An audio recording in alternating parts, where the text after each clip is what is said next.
Hello student, आज के इस लेक्चर में आप लोगों का स्वागत है।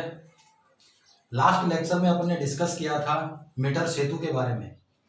मीटर सेतु जो है उसकी सहायता से अपन किसी भी अज्ञात प्रतिरोध का मान ज्ञात कर सकते हैं। बात की थी अपन ने कि मीटर सेतु जो है वो व्हीट स्टोन सेतु के सिद्धांत पर कार्य करता है। मीटर सेतु व्हीट स्टोन सेतु के सिद्धांत पर कार्य करता है। मीटर सेतु के अंदर अपन 1 मीटर लंबा मैग्नीन या फिर कॉन्स्टेंटन धातु का एक समान अनुप्रस्थ काट क्षेत्रफल का तार उपयोग में लेते हैं। क्यों? क्योंकि उस मैग्नीन या फिर कॉन्स्टेंटन धातु का प्रतिरोध ताप गुणांक निम्न और प्रतिरोधकता उच्च होती है। कैलकुलेट किया था अपन ने मीटर सेतु के द्वारा अज्ञात प्रतिरोध S = 100 - L अपॉन में L इंटू में कैपिटल R, जिससे अपन अज्ञात प्रतिरोध का मान ज्ञात कर सकते हैं। आज के इस लेक्चर में अपन डिस्कस करेंगे पोटेंशियोमीटर के बारे में, विभव मापी के बारे में। आज के इस लेक्चर में विभव मापी या फिर पोटेंशियोमीटर के बारे में डिस्कस करेंगे। तो अगर बात करें विभव मापी की, तो विभव मापी भी एक प्रैक्टिकल डिवाइस होता है, प्रायोगिक युक्ति होती है। विभव मापी की सहायता से अपन अज्ञात विद्युत वाहक बल का मान ज्ञात कर सकते हैं। विभव मापी की सहायता से किसी भी परिपथ के अंदर किन्हीं दो बिंदुओं के बीच विभवांतर का मान ज्ञात कर सकते हैं। विभवांतर या फिर विद्युत वाहक बल का वैल्यू कैलकुलेट कर सकते हैं। अगर बात करें, आप लोगों को बताया था कि वोल्टमीटर जो है उसकी सहायता से भी अपन विभवांतर या फिर विभव का वैल्यू कैलकुलेट करते हैं। लेकिन वोल्टमीटर जो है उससे जो रीडिंग आती है अपनी, वो एग्जैक्ट रीडिंग नहीं होती है, उसके अंदर त्रुटि होती है। विभव मापी की सहायता से अगर विभवांतर की गणना करेंगे तो अपने पास एग्जैक्ट पोटेंशियल डिफरेंस का वैल्यू मिलता है। मतलब यथार्थता पूर्वक विभवांतर का मान ज्ञात कर सकते हैं अपन विभव मापी की सहायता से। और यथार्थता पूर्वक अगर ज्ञात कर सकते हैं तो अपन विभव मापी को आदर्श वोल्टमीटर बोल सकते हैं। विभव मापी जो है वो यथार्थता पूर्वक विभवांतर का मान ज्ञात क्यों करता है? क्योंकि यह परिपथ से किसी भी प्रकार का विद्युत धारा ग्रहण नहीं करता है। बात करें अपन इंपॉर्टेंट पॉइंट्स की, तो यहां से लिख रहे हैं अपन इसकी सहायता से विद्युत परिपथ में किन्हीं दो बिंदुओं के बीच विभवांतर या फिर अज्ञात विद्युत वाहक बल का यथार्थतापूर्वक मापन कर सकते हैं। यथार्थतापूर्वक का मतलब 100% एग्जैक्ट वैल्यू आएगा। क्यों कर सकते हैं? क्योंकि विभव मापी परिपथ से कोई भी धारा ग्रहण नहीं करता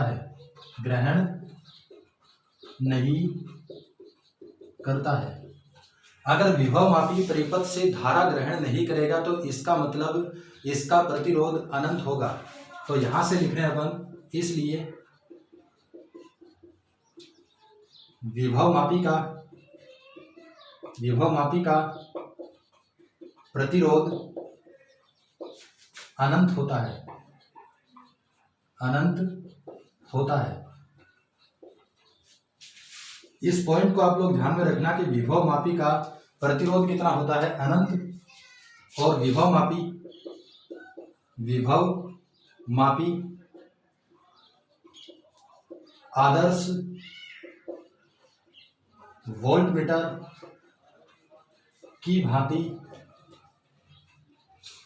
कार्य करती है।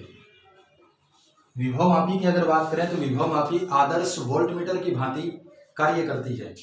फिर इसके बाद में अगर बात करें कि विभव मापी की संरचना की, तो विभव मापी के अंदर 10 मीटर लंबा मैग्नीन या फिर कॉन्स्टेंटन धातु के तार का उपयोग करते हैं और उस 10 मीटर लंबे तार को एक एक मीटर के 10 समान भागों में डिवाइड करके जोड़ते हैं। यहाँ पे बोल रहे हैं अपन, जैसे ये हो गया आपका 1 मीटर स्केल, यहाँ पे लेके चल रहे हैं, ये मीटर स्केल है, मीटर स्केल।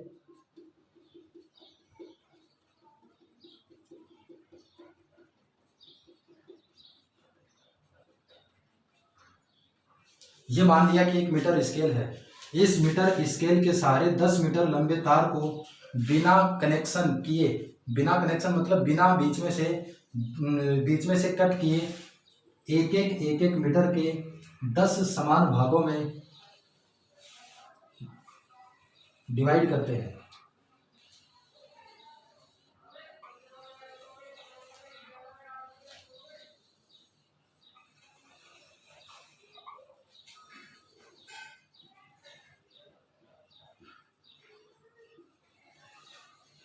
इस प्रकार से अपन 10 मीटर लंबे तार को विभव मापी के अंदर जोड़ते हैं और इस 10 मीटर लंबे तार का ये वाला सिरा जो है, इस सिरे को बोलते हैं अपन उच्च सिरा, उच्च विभव सिरा। मीटर स्केल के सहारे, यहाँ पर मीटर स्केल के सहारे एक आपका जोकी लगा होता है, जोकी, इसको बोलेंगे अपन जोकी, और इस जोकी को वायर के ऊपर स्लाइड कर सकते हैं। फिर इसके बाद में अगर बात करें कि विभव मापी का सिद्धांत, तो विभव मापी के सिद्धांत के लिए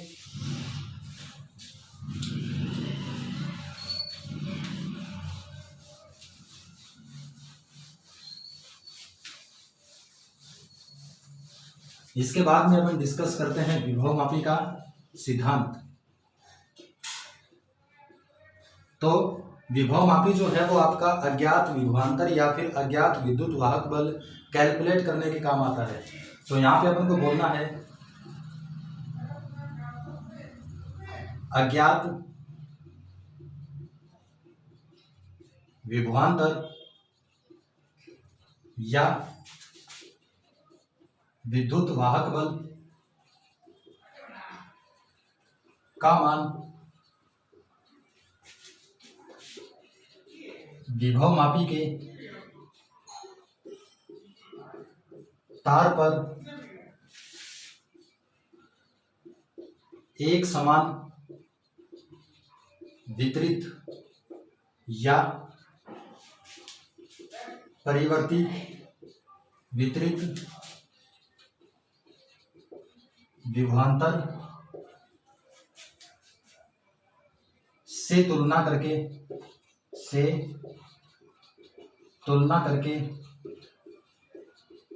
ज्ञात करते हैं।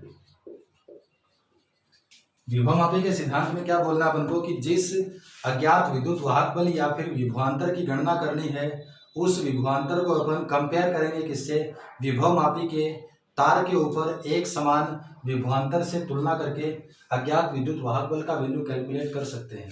जैसे यहाँ पे बोल के चल रहे हैं कि ये विभव मापी का तार है, जिसको 10 मीटर लंबा तार बोल रहे हैं अपन, ये पॉइंट इसका ए है, ये पॉइंट बी पॉइंट है, विभव मापी का ये तार है। इस विभव मापी के तार से यहाँ पे कनेक्ट कर रहे हैं अपन एक सेल, और इस सेल का विद्युत वाहक बल मान लिया अपन ने ईपी है। इस सेल के श्रेणी क्रम के अंदर जोड़ेंगे एक धारा नियंत्रक RH, और धारा नियंत्रक के श्रेणी क्रम में जोड़ना अपन को कुंजी K, और इसको जोड़ना है पॉइंट B से। इस परिपथ को विभव मापी का प्राथमिक परिपथ कहा जाता है। इस परिपथ को क्या बोलेंगे अपन, विभव मापी का प्राथमिक परिपथ। अब इस तार का विभवांतर जो है, इस तार के विभवांतर को कंपेयर करना है अज्ञात विद्युत वाहक बल से। जिस अज्ञात विद्युत वाहक बल या फिर विभवांतर का वैल्यू कैलकुलेट करना है, उस अज्ञात विद्युत वाहक बल को विभव मापी के द्वितीयक, ये प्राथमिक परिपथ है, यहाँ पर बनेगा आपका द्वितीयक परिपथ। द्वितीयक परिपथ के अंदर जोड़ेंगे अपन अज्ञात विद्युत वाहक बल, जिसको मान लिया कि ई है।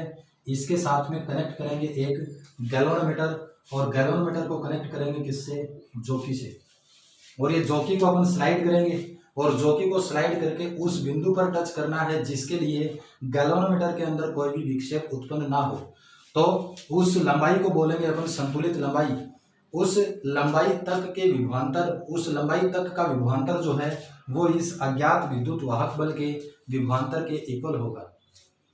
फिर इसके बाद में आगे अगर बात करें अपन तो एक टर्म आता है आपका विभव प्रवणता। विभव मापी की विभव प्रवणता किसको बोलेंगे? तो यहां से बोल रहे हैं अपन,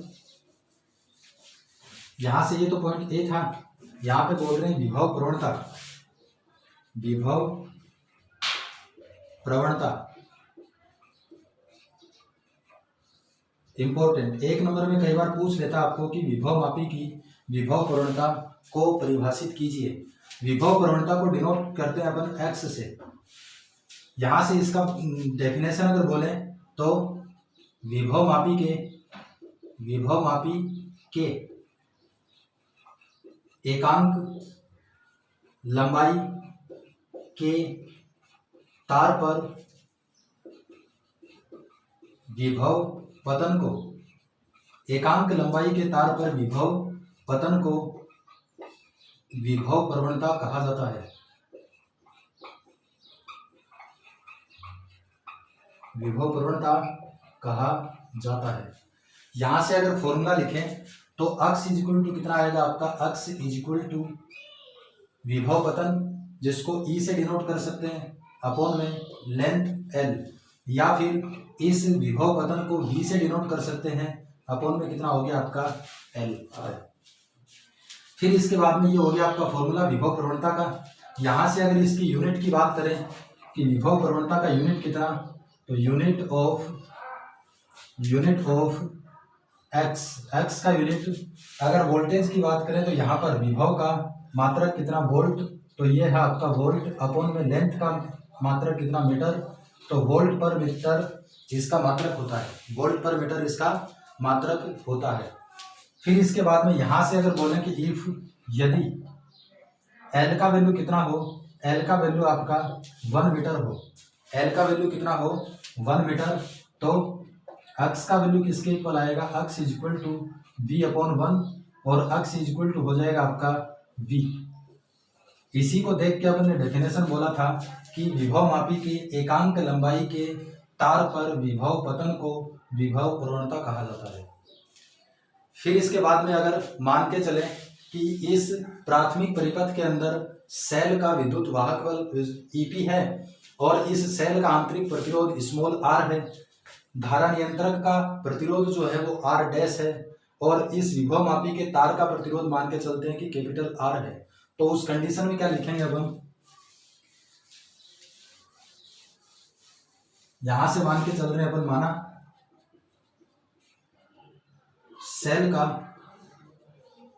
सेल का आंतरिक प्रतिरोध, सेल के आंतरिक प्रतिरोध को मान के चल रहे हैं कि ये है आपका स्मॉल आर। रियोस्टेट या फिर धारा नियंत्रक का प्रतिरोध मान के चल रहे हैं अपन आर डैश, और विभव मापी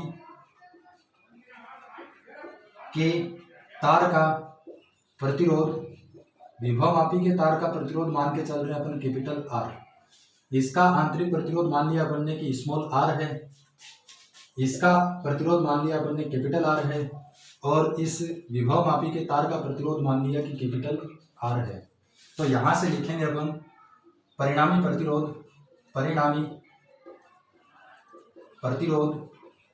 प्रतिरोध की अगर बात करेंगे तो ये सेल, रियोस्टेट और ये वायर श्रेणी क्रम में जुड़े हैं, तो ये आएगा आपका R dash plus small R. विभव प्रवणता की अगर बात करें तो यहां से विभव प्रवणता के लिए फॉर्मूला बोला था अपन ने। विभव प्रवणता का फॉर्मूला जो था आपका, वी नो दैट विभव प्रवणता X is equal to E upon L is equal to V upon L. L अगर आप लोग कैपिटल बोलो तो कोई दिक्कत नहीं है, स्मॉल बोलो तो भी कोई दिक्कत नहीं है। फिर इसके बाद में अपन को पता है कि वी नो दैट ओम नियम की अगर बात करें तो V इज इक्वल टू कितना? I R. V is equal to कितना आएगा? I R. जैसे मान के चलें कि इस सेल से परिपथ में धारा प्रवाहित हो रही है आपकी I, तार का प्रतिरोध कैपिटल R है, तो इस तार का विभवांतर कितना आएगा? तार का विभवांतर आएगा V is equal to I R. यहाँ से x इक्वल टू कितना हो जाएगा आपका, x इक्वल टू v की जगह अगर पुट करेंगे तो ये हो जाएगा आई आर अपॉन में कितना l, अपॉन में कितना हो गया l।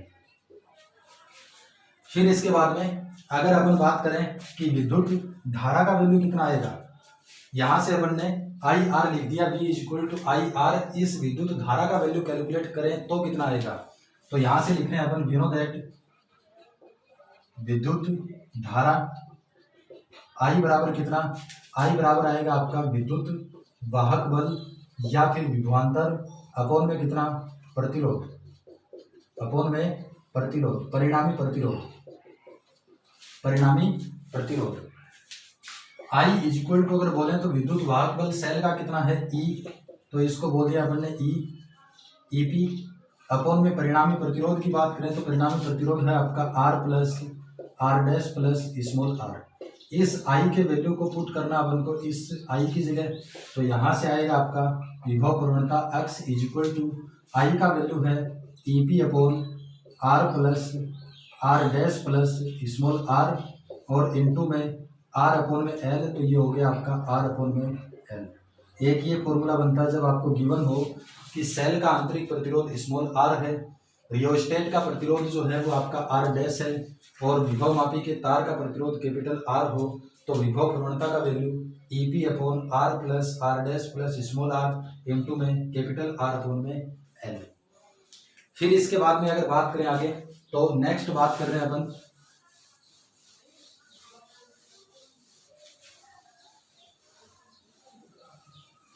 इसके बाद में बोल के चल रहे हैं कि वी नो दैट विभव प्रवणता x इक्वल टू कितना था आपका, x equal to I R upon में L।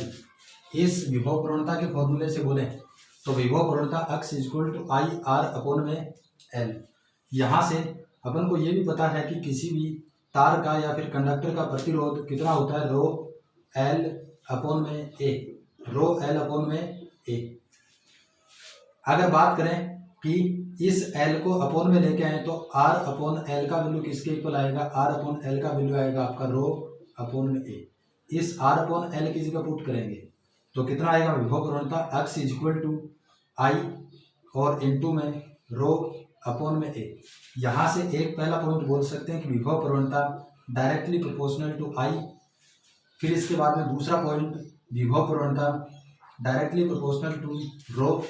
फिर इसके बाद में तीसरा पॉइंट कि विभव प्रवणता x directly proportional to 1 upon A। यदि आपको विभव मापी के अंदर प्राथमिक परिपथ के सेल का आंतरिक प्रतिरोध गिवन हो स्मॉल r, रियोस्टेट का प्रतिरोध गिवन हो R डैश और तार का प्रतिरोध कैपिटल R हो, तो उस कंडीशन में x equal to I rho upon में A। यहाँ से विभव प्रवणता डिपेंड किसके ऊपर करेगा, विद्युत धारा के ऊपर, डिपेंड किसके ऊपर करेगा, प्रतिरोधकता के ऊपर, मतलब तार के मटेरियल के ऊपर, और डिपेंड किसके ऊपर करेगा, तार के क्रॉस सेक्शनल एरिया, अनुप्रस्थ काट क्षेत्रफल के ऊपर डिपेंड करता है। यदि आपको यहाँ से बोल के चलें कि यदि स्मॉल r का वैल्यू 0 हो, स्मॉल r इक्वल टू क्या हो 0 और r डैश इक्वल टू 0 हो, आंतरिक प्रतिरोध 0 हो और धारा नियंत्रक का प्रतिरोध 0 हो, उस कंडीशन में विभव प्रवणता जो है वो तार के मटेरियल के ऊपर और तार के विद्युत, तार के अनुप्रस्थ काट क्षेत्रफल के ऊपर डिपेंड नहीं करता है। अगर ये गिवन हो r और r डैश तो ही इनके ऊपर डिपेंड करेगा। अगर r और r डैश का वैल्यू 0 हो तो रो और एरिया के ऊपर डिपेंड नहीं करता है। फिर इसके बाद में अगर बात करें नेक्स्ट पॉइंट, तो विभव मापी के अंदर कौन कौन सी सावधानियां जरूरी है। विभव मापी के सावधानियों की अगर बात करें तो पहली सावधानी बोल के चलेंगे अपन कि विभव मापी के प्राथमिक परिपथ में जो सेल जोड़ा था, विभव मापी के प्राथमिक परिपथ के अंदर जो सेल जोड़ा था, उस सेल का विद्युत वाहक बल हमेशा द्वितीयक परिपथ के अंदर जुड़े सेल के विद्युत वाहक बल से अधिक होना आवश्यक है। पहला पॉइंट बोल रहे हैं अपन सावधानियों में, सावधानियां। पहला पॉइंट, प्राथमिक परिपथ के सेल का विद्युत वाहक बल हमेशा द्वितीयक परिपथ के सेल के विद्युत वाहक बल से अधिक होना चाहिए। यहां से प्राथमिक परिपथ के अंदर बात की थी बढ़ने की, ये है आपका तार AB। प्राथमिक परिपथ के अंदर सेल जोड़ा था बढ़ने प्लस माइनस EP, ये हो गया आपका रियोस्टेट, और यहाँ से ये आपका की और ये कनेक्ट किया था। अगर इसके दूसरे परिपथ में कोई अन्य सेल जोड़े तो इस दूसरे सेल का विद्युत वाहक बल हमेशा पहले सेल के विद्युत वाहक बल से कम होना चाहिए, या फिर पहले सेल का विद्युत वाहक बल दूसरे सेल के विद्युत वाहक बल से हमेशा ज़्यादा होना आवश्यक है। अगर पहले सेल का विद्युत वाहक बल दूसरे से ज़्यादा नहीं होगा तो उस कंडीशन में भी अविक्षेप की अवस्था प्राप्त नहीं होगी। मतलब अगर ये वाला इस दूसरे सेल के विद्युत वाहक बल से प्राथमिक सेल का विद्युत वाहक बल कम हो तो उस कंडीशन में स्लाइड करने पर, जोकी को स्लाइड करने पर गैल्वेनोमीटर के अंदर कोई भी विक्षेप अविक्षेप की स्थिति उत्पन्न नहीं होगी। फिर इसके बाद में दूसरे पॉइंट की अगर बात करें तो दूसरे पॉइंट में विभवमापी के द्वितीयक परिपथ के अंदर जितने भी सेल जोड़ेंगे उन सभी सेलों के उच्च सिरे को हमेशा पॉइंट A से जोड़ना है। दूसरे पॉइंट की बात करें तो विभवमापी के दूसरे परिपथ के अंदर जितने भी सेल वगैरह जोड़े तो उन सेल के उच्च सिरों को हमेशा पॉइंट A से जोड़ेंगे। फिर इसके बाद में तीसरे पॉइंट की अगर बात करें तो संतुलित लंबाई की गणना हमेशा पॉइंट A से करते हैं। संतुलित लंबाई की गणना किससे करेंगे? हमेशा पॉइंट A से काउंट करेंगे। फिर इसके बाद में इस तार के ऊपर इस जोकी को दबाकर नहीं चलाना है।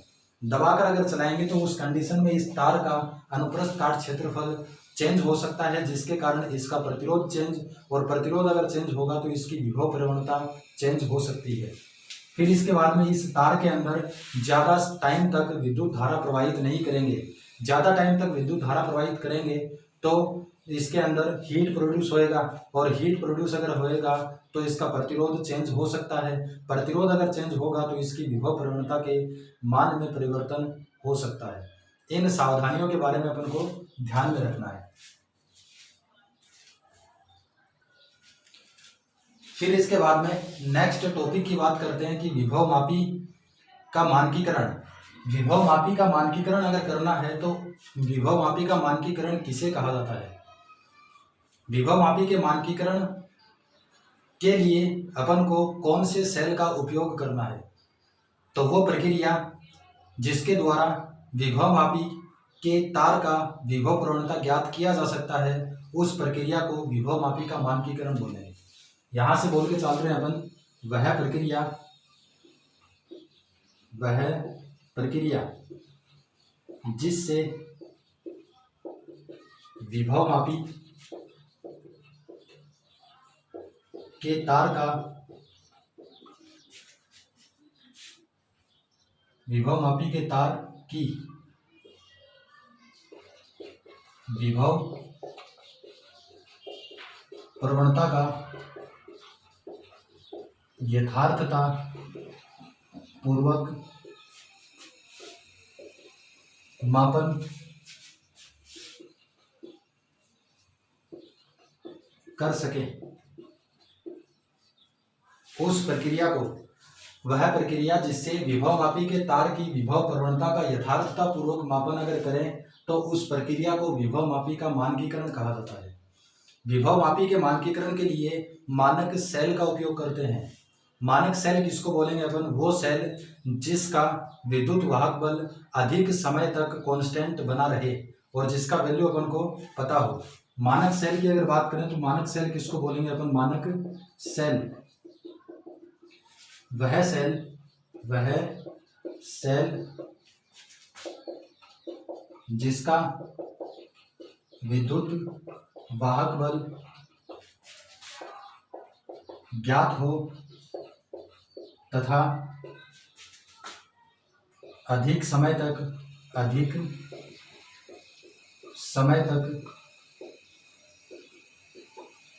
नियत हो। वो सेल जिसका विद्युत वाहक बल हमें पता हो और उसका विद्युत वाहक बल अधिक समय तक नियत रहे उस सेल को मानक सेल बोलेंगे। मानक सेल के लिए यूज करते हैं अपन कैडमियम और डैनियल सेल का। यहाँ से बोल रहे हैं अपन मानक सेल के रूप में किसका यूज करेंगे, एक तो यूज करते हैं अपन कैडमियम सेल और दूसरा सेल होता है आपका Daniell cell. Daniell cell, cadmium और डैनियल सेल के लिए अगर बात करें तो 20 डिग्री सेंटीग्रेड के ऊपर 20 डिग्री सेंटीग्रेड के ऊपर कैडमियम सेल का विद्युत वाहक बल 1.0186 वोल्ट होता है।